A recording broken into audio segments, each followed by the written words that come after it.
So welcome. Today I am joined by Joseph O'Connor, who really needs no introduction. Joseph, thank you so much for joining me today.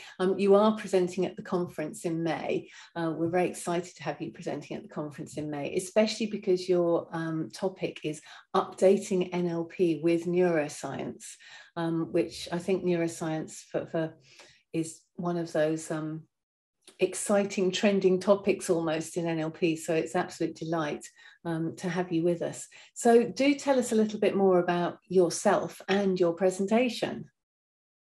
Okay. Well, hi, Karen. Hi. Nice to be here. And well, yes, I'll introduce myself that I need no introduction. I've of course been active in NLP. I've written many books and trainings. Recently, I've been active in coaching, and in coaching as in NLP, and of course there's considerable overlap there.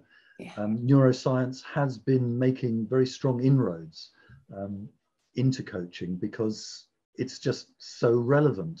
Yeah. You know, it's updating many of the psychological models. It's showing us how the brain actually works, as opposed to how we think it works. A bit like the joke of, you know, someone who says, I was thinking that my brain was the most amazing organ of my body. And then I remembered who was actually telling me that.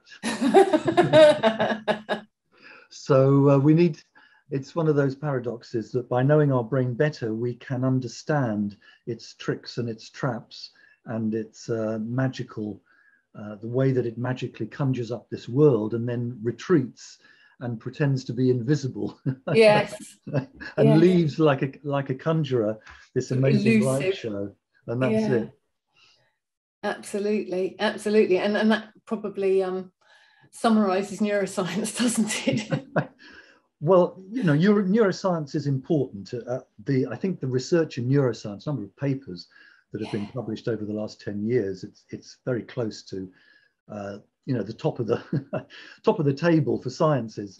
It's growing incredibly, and because that's so, I think it's important that as practitioners we are aware of that and that we know the current research, because there's a couple of things that happen in neuroscience, particularly around coaching, that I see happening. One is that what I call the white coat syndrome, which is let's learn all the complicated Latin names of all the parts of the brain, and then we're a neuroscientist. Then we know, you know, how to do this stuff. And of course, we don't. So I approach that sort of stuff on a very much need-to-know basis. You know? Yeah. And the second thing is almost the opposite extreme, where you get a kind of very simplistic view of neuroscience and the brain, and you talk about right-brained and left-brained people, and it all gets simplified. And that's when sometimes people think, well, you know, there's not much to this really. It's either obvious already or just too much hype, you know.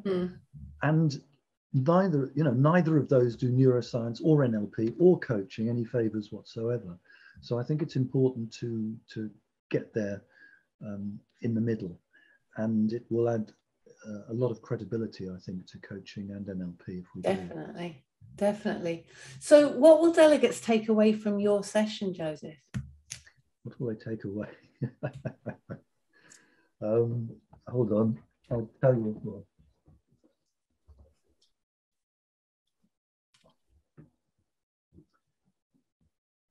A new way of seeing this. This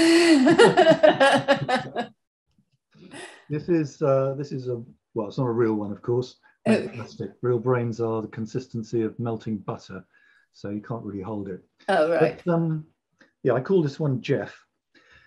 It's what will they take away? Well, there are an introduction to our magical friend here that conjures the world and then disappears. And some of the myths, dispelling some of the myths about that are around. And in particular, I think what's important, if we think about, you know, goals and values and emotions, and mental models, these are the things that we deal with as in NLP and also in coaching. How do we really make decisions? And it seems sometimes, or we fool ourselves a bit, that we make decisions very logically, very, very cognitively. And really, that's not true at all. We don't make decisions logically or cognitively. We make them emotionally. And you can understand this because if we logically tried to decide everything, I mean, you'd spend half an hour wondering what t-shirt to put on in the morning, and then another half hour thinking the pros and cons of bacon with your egg and exactly how you wanted the egg. So it's a bit like in the NLP strategies, there's a K at the end that says, okay, we're going to do this. Yes. But what's important, of course, up to then is very good information in order to make that emotional decision, because we do literally make decisions through our body. So it's fascinating how that works, which again can lead us on to many interesting things like emotional intelligence, stress, and what to do about stress, particularly these days, of course. Yes. And also the other side of it, the cognitive side, whereby our brain has a lot of quick shortcuts, often known as heuristics. We're rather lazy thinkers unless we're pushed to it. And confidence is no guarantee that you're right. And our memories are notoriously poor. When we remember something, it's more about recreating that event anew. We actually recreate that. So, and some people think with the metaphor of the brain like a computer, which was the prevailing metaphor, but is no longer really. Memory is just, press the icon, up pops the Word document exactly the same as where you left it. Oh, if only. Oh, yeah, if only. So, and it's nothing like that. So, there are a lot of these tricks and traps that we can fall into. And if we know about them, if we know how our brain works in this way, particularly things like confirmation bias, where we are naturally attracted to, naturally notice, and naturally disregard those. We notice those things that agree with what we believe already, and we disregard or ignore or say, well, the exception proves the rule or whatever it is, for those things that don't. And we need to be much more rigorous about this sort of thing. Rigorous like a scientist, where they don't think that anything proves anything. It's actually quite the opposite. Scientific experiments are there designed to disprove something that you believe. Yes. Which is why I often set up what I call an alternate reality task for my clients, whereby they have to battle their own confirmation bias and think of a completely different explanation for all those things that they'd explained so well about. Brilliant. So is there anything that delegates can do beforehand to give them a deeper experience during your session? Oh, definitely. Oh, yeah. Why not start with a book? Oh, Coaching the Brain. Absolutely. Brilliant. It's very good, but then I would say that, wouldn't I? But I mean, really, there's to prepare. Come willing to have fun, have an open mind, meet Jeff.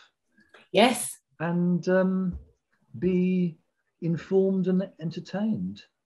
Wonderful. And go away with some insights into, well, how can I this is how I can have a better decision-making process. And this is how I can actually protect myself against myself, as it were. Some of the tricks and traps that we all fall into when really we don't pay attention. Yes. Well, that sounds like a very valuable set of lessons to learn and something to do beforehand. So as you know, the conference is virtual again this year, as it was last year. And I think to start off with, that when COVID first hit, there was sort of certain reservations to doing anything virtually. So how are you planning? I think things have changed an awful lot in the last 2 years. How are you planning on adding value in a virtual environment?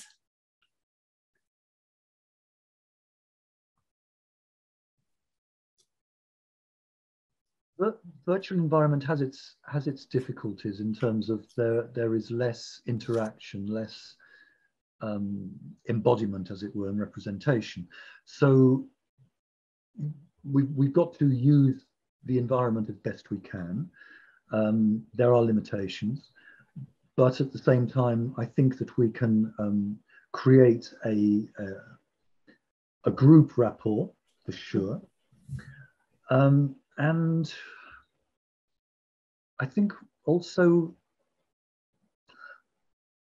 there's a certain purity to it as well, because we can be easily distracted in the full-bodied environment by all sorts of stuff, yeah. Whereas the virtual environment is more, you can actually pay more attention there. The attention is more focused. Yes. So I try first of all to focus clearly on what is important, and also to create by various little games and things that we do.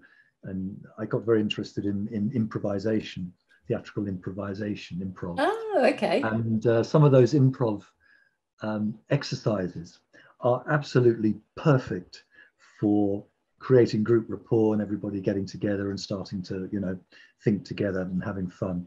So there's a lot of things that we can do. So I hope that all will go well. I'm sure it will. Oh, wonderful. Oh, I'm absolutely sure it will. So, I mean, obviously, you've attended the conference before and spoken at the conferences before. The conference has been going a long time. So what does the NLP International Conference mean to you? It means, you took me down memory lane just then, because I can remember the very first one.